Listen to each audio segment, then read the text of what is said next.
Hi, and welcome to Singletrack 101. Today I want to talk about my mountain bike and its current setup.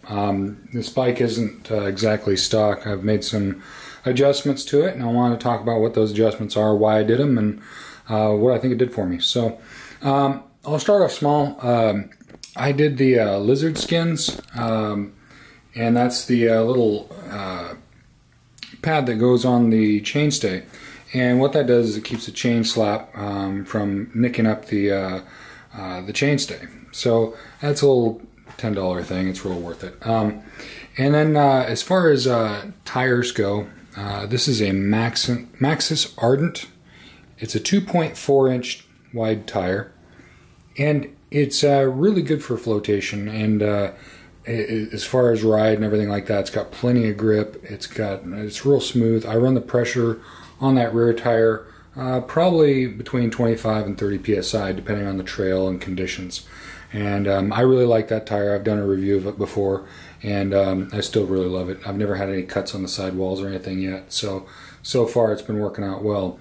I've had a couple other tires where I have had cuts on the sidewalls.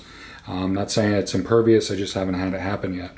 Up front I have the Maxxis Minion. And sorry about that. The Maxxis Minion, it's a 2.5 inch tire, and I'll show you the front of this thing. It's pretty much like almost like a motocross tire. Real good. I don't run a whole bunch of pressure in that either, somewhere between 22 and 25.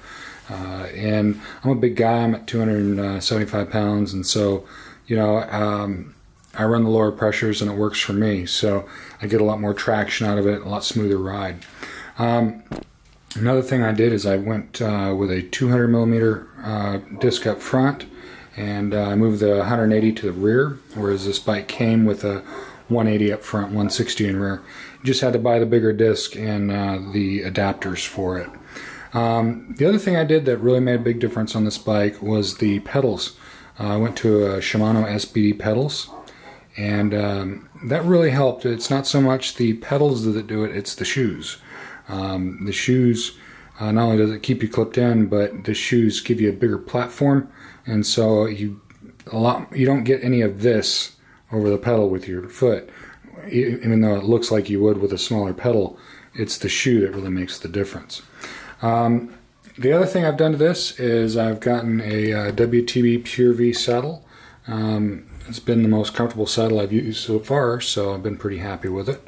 And then I've also got this Easton Haven bars and neck, and or stem, and I really like the way this really changed the way this bike handled and performed. It made it a lot more comfortable for me.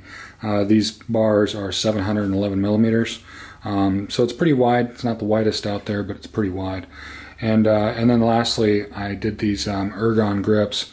And those ergon grips make a huge difference for me. I have nerve issues, and it makes a big difference for me. It really smooths it out. So anyway, those are the mods I've done to my bike. I really like the way it's set up. It's very comfortable for me. And for guys that are looking into getting into mountain biking, it's these little things that you can do that can make it more comfortable when you're out riding.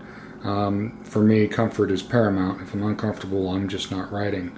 So, and I've tried a bunch of other bikes, and I really keep coming back to this one. I'm really happy with it. But those modifications, almost all of them, aside from the brakes and the lizard skins, almost all of them have been comfort oriented now that I'm thinking about it. The wider tires allow me to run lower pressure. Oh, and one more thing I did do on this bike is I run tubeless. And the tubeless allows it to really conform over obstacles and stuff like that. Also makes for a smoother ride.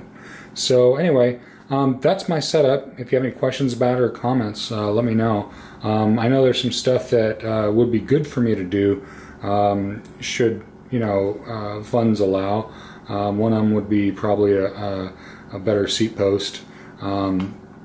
And then, one of the best things I've heard you can do for your bikes, and I don't know that I can ever necessarily justify it, but going with carbon fiber rims would be, from what I understand, a great improvement.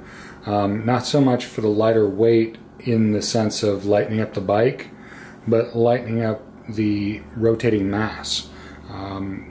As I understand it, if you reduce the rotating mass, it reduces the effort it takes to pedal, and so it makes it easier to pedal. And from what I've heard, you know, in a hill where you typically climb in your lowest gear with carbon fiber, you might be able to go up a gear or two higher because it's easier to pedal. That's intriguing. But for me, I don't set this bike up for weight savings. I set it up for durability, usability, and comfort. Because for me, I don't get to ride as often as I like, so I have to really pay attention to the comfort factor and, you know, the efficiency factor. So that's my setup. You know, if you guys have any questions, again, let me know, and I appreciate it. Please subscribe, and I'll put up more videos like this. Thanks, guys.